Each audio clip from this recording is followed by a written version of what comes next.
Bine v-am găsit, dragii mei din Zodia Fecioară, oriunde v-ați afla. Bine ați venit tuturor pe canalul meu Tarot Flori de Loto, numele meu este Nina și ca de obicei mă bucur să vă am alături la fiecare lectură. Atât pe dragii mei abonați, cum de asemenea și pe cei care poate sunteți pentru prima oară aici pe canal. Azi voi face o lectură temporală fără limită de timp, o lectură pe care voi să o puteți urmări oricând doriți sau atunci când apare în viața voastră. Desigur, dragilor, nu uitați un lucru important, voi sunteți stăpânii propriei voastre vieți, voi vă construiți viitorul, așa că vă rog din suflet să luați decât acele mesaje care rezonează cu voi, iar restul lăsați-le să zboare în univers, pentru că sigur sunt pentru alte energii, pentru alte persoane care într-o mai mică sau mai mare măsură au o legătură cu Zodia Fecioară. Așa că, dragilor, haideți să vedem pentru toți cei care aveți soarele, luna, Venus, ascendentul sau oricare alt aspect astral important pentru voi din harta voastră natală. Această lectură este de asemenea și pentru voi.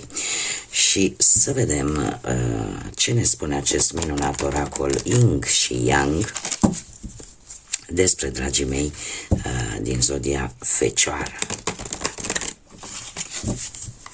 Să vedem.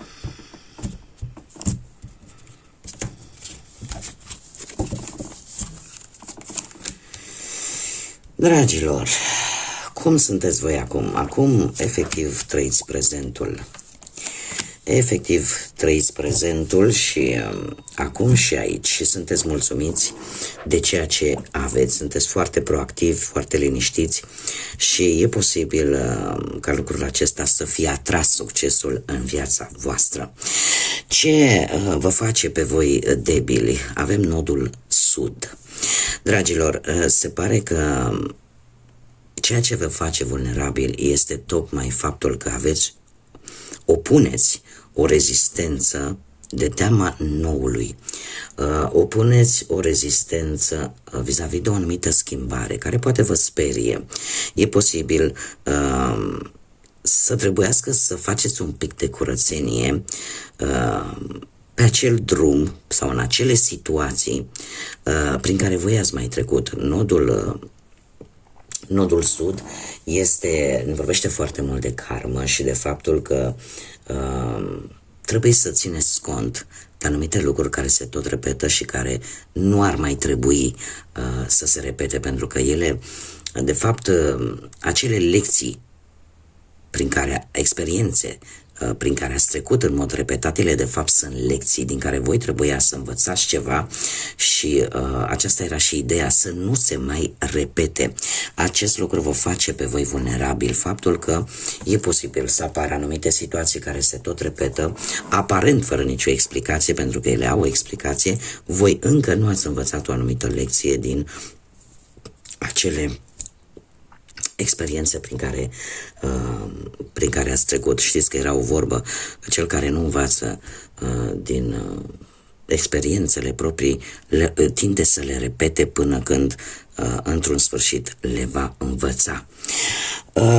Cum veți acționa în următoarea perioadă? Se pare că în sfârșit unii dintre voi chiar vor avea așa o sclipire de geniu și vor spune, știi, trebuie să reînnoiesc ceva în viața mea și veți începe o nouă viață, veți începe un nou început, un nou stil de viață, o vindecare după anumite crize și aici avem și chakra sacrală care te îndeamnă să, cum să spun eu, să vezi lucrurile dintr-o altă perspectivă și să vezi că există și altceva decât ce ai avut până acum.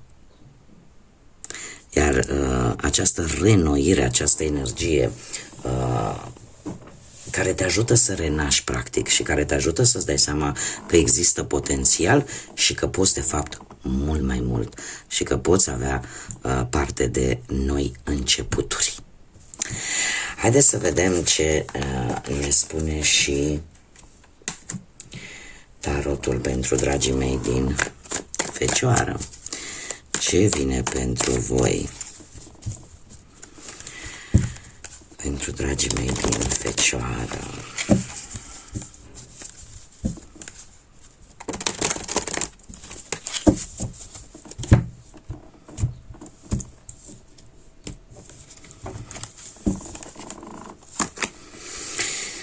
Hei, situația actuală, da, situația actuală se pare că într-adevăr sunteți pregătiți să începeți ceva nou. Acum e posibil ca unii dintre voi să nu vreți să vă asumați anumite riscuri inutile sau să nu vreți să vă asumați un anumit compromis, poate vis-a-vis de o relație, poate vis-a-vis de o anumită situație. Cert este că în acest moment, într-adevăr, unii dintre voi chiar ați început o nouă experiență, poate printr-o mutare, poate printr-o călătorie destul de lungă. Cert este că sunteți deschiși către nou. Sunteți deschiși către nou și eu ar spune că aveți noi idei care nu prea sunt ele așa foarte bine agreate de, nu știu, de alți colegi la locul de muncă sau de șefi, sau poate că unii dintre voi ați traversat o perioadă de relații de scurtă durată. De ce? Pentru că nu ați vrut poate să vă angrenați total într-o anumită relație. Alții poate că nu v-ați simțit voi pregătiți în totalitate să vă asumați un anumit compromis, o anumită înțelegere. Da? Ați fost un pic mai rebeli, așa ca să zic, unii dintre voi. Ce nu este în favoarea voastră, dragilor? Foarte interesant. Se pare că în favoarea voastră nu prea este ori o legătură cu cineva din străinătate, ori ideea legăturii cu străinătatea prin intermediul, nu știu, a unei comunicări cu o persoană de acolo sau în ceea ce privește o anumită proprietate pe care e posibil să o aveți acolo sau relației în general cu cineva la o distanță foarte mare sau cu o situație care se află la distanță mare vis-a-vis de voi. De asemenea, ce nu este tocmai în favoarea voastră, o călătorie lungă în general, mai ales probabil dacă această călătorie are legătură cu munca sau, cum am mai spus, cu vânzarea, cumpărarea de ceva, de un anumit lucru de valoare. Eu aș mai spune că cel puțin în acest moment e posibil ca voi să gândiți că nu e tocmai în favoarea voastră pentru unii dintre voi, nu știu, să aveți un copil acum sau să vă faceți acum o relație stabilă. Posibil și acest lucru. Sau să nu fie, nu știu, în favoarea voastră poate cererea de logodnă sau de nuntă. De asemenea, e posibil ca unii dintre voi să considere că nu este în favoarea voastră un anumit personaj care posibil să fie intrat în viața voastră. Iar decizia asta de a vă muta în alt loc pentru a sta cu cineva, se pare că ori voi considerați că nu e tocmai în favoarea voastră, ori chiar nu este în favoarea voastră. În schimb, ce este în favoarea voastră acest as de monede? Dragilor, se pare că o mare șansă vine către voi, în special pe partea financiară, da? Apare așa o propunere, niște bani total neașteptați sau pur și simplu o mișcare promițătoare la locul de muncă sau o nouă responsabilitate care vine la locul de muncă, dar care pentru voi va fi o veste bună, pentru că veți putea obține unii dintre voi poate un job cu o activitate total nouă către care voi sunteți deja înclinați și lucrul ăsta va juca un rol pozitiv pentru voi. Dacă vorbim, cum am mai spus, de bani, e posibil să se rezolve anumite situații și în felul ăsta, din punct de vedere financiar, să vă crească un pic câștigurile. E posibil o idee, după cum bine vedem aici, o idee tare bună care să-ți aducă un câștig în plus. Dacă vorbim de viața sentimentală, se pare că cei care sunteți totuși într-o relație, vor veni îmbunătățiri. Da? Și lucrul ăsta va aduce o conexiune mult mai bună în relație. Dar niște îmbunătățiri, trebuie să menționez acest lucru, mai mult pe parte materială. Cumva banii vor avea de spus ceva, chiar și în viața sentimentală. Dacă vorbim de cei singuri, există șanse și lucruri care să lucreze în favoarea voastră de a veni în viața voastră o nouă iubire. O nouă iubire, dar, mare atenție, după cum bine vedem, ambele cărți îmi vorbesc de anumite compromisuri. Voi trebuie să fiți dispuși la schimbări. Atâta timp când nu sunteți dispuși la schimbări, chiar dacă sunteți optimiști, cumva lucrurile nu vor fi chiar atât de așezate, ca să zic așa. Mergem mai departe și haideți să vedem ce puteți voi controla. Dragilor, voi puteți controla anumite decizii. Anumite decizii le puteți controla, este adevărat.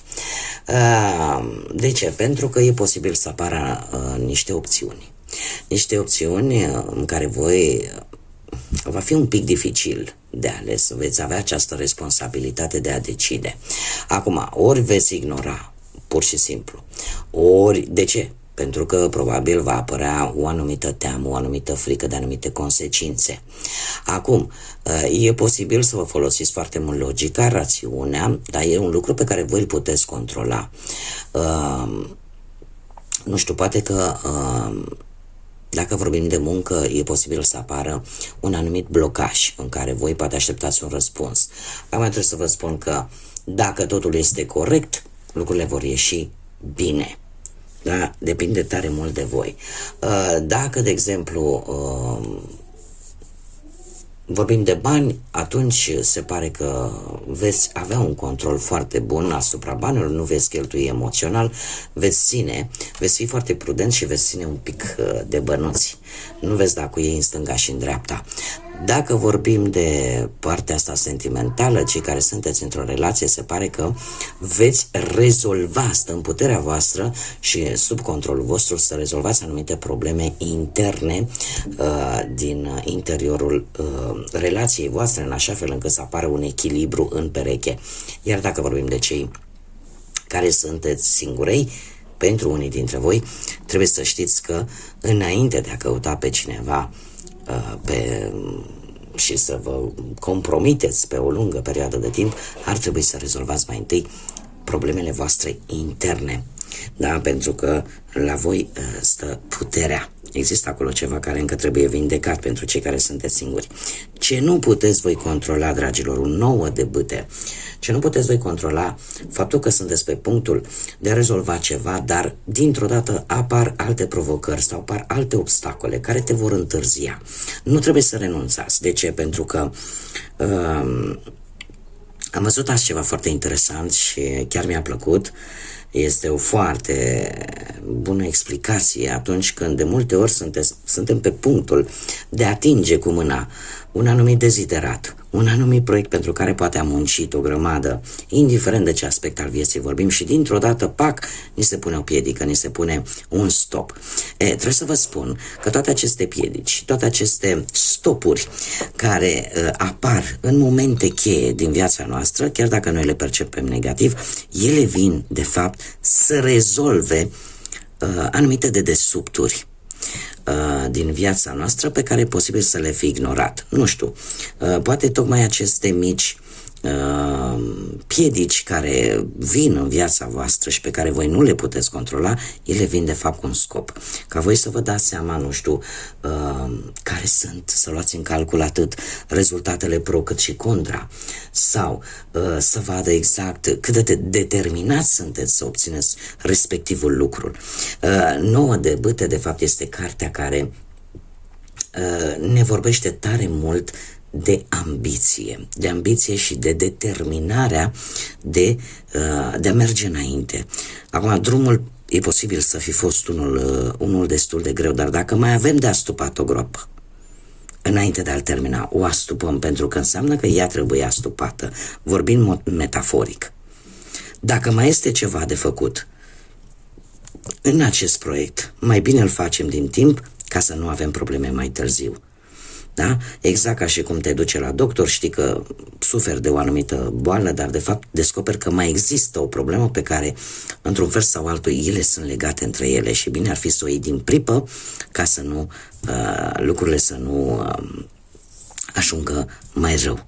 Da? Așa că nu o luați ca pe ceva neapărat negativ, ci pur și simplu mai bine să rezolv atunci când sunt încă în fașă anumite lucruri decât să ajungi să termini ceea ce ai început și de fapt să-ți dai seama că ai trecut peste anumite lucruri care poate mici, dar care vor avea un impact destul de mare poate mai târziu.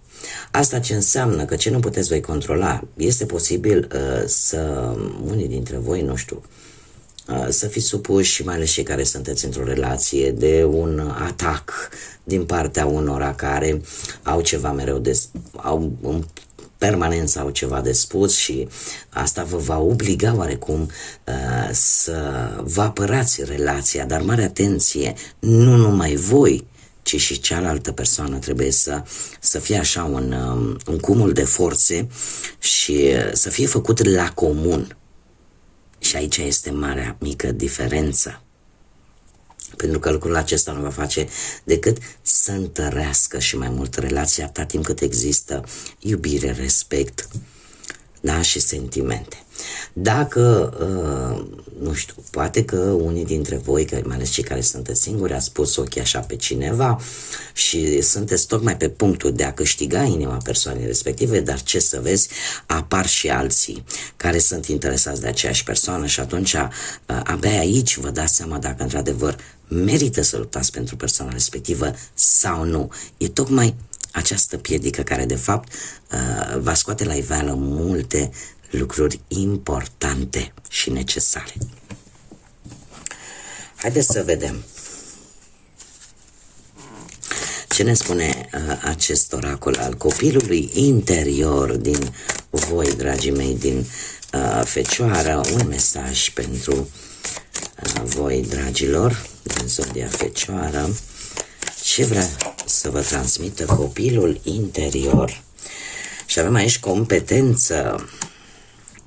Se pare că partea de lumină ne vorbește de abilități, de încredere, de îndemânare, dar avem și partea de umbră care ne vorbește de îndoială, de nesiguranță și de teamă. Per total, aceste lucruri se pot vindeca având încredere mai ales în îndemânarea ta, în competența ta de a face față unor anumite situații. Pentru că tu iei ceea ce ai și folosești din plin toate aceste abilități pe care tu le ai și tocmai acest lucru te ajută să mergi înainte. Știm foarte bine, nu? Zodia voastră, la modul general, ne vorbește foarte mult de atenția la detalii, la etică, da? Atenție mărită pe un lucru sau pe un anumit studiu foarte profund. De ce? Pentru că vreți să eliminați ceea ce nu este necesar și timpul pentru voi este important. Da, vă dedicați foarte mult timp pentru ceva care vă preocupă, chiar dacă uneori, de multe ori voi vă complicați viața făcând lucruri poate fără prea mare importanță, dar atenția la detalii, asta face diferența. Așa că și acest copil interior din voi vă spune să aveți încredere în ceea ce voi faceți, pentru că faceți bine, și în îndemânarea pe care o aveți în a rezolva situații și a le pune cap la cap, într-un mod cât mai organizat. Bun, dragilor, cam atât am avut pentru voi. Eu vă mulțumesc din suflet pentru prezență, vă mulțumesc încă o dată pentru suportul vis-a-vis de acest proiect numit Tarot Flor de Loto, prin intermediul like-urilor, al distribuirilor, al comentariilor, prin faptul că vă abonați. Îi invit și pe toți cei care încă nu s-au abonat să o facă, este gratuit. Așa că până data viitoare, când ne vom reîntâlni, eu vă doresc tot binele din lume, să aveți parte de multă energie pozitivă, de multă înțelepciune și, desigur, să fiți iubiți, dragilor.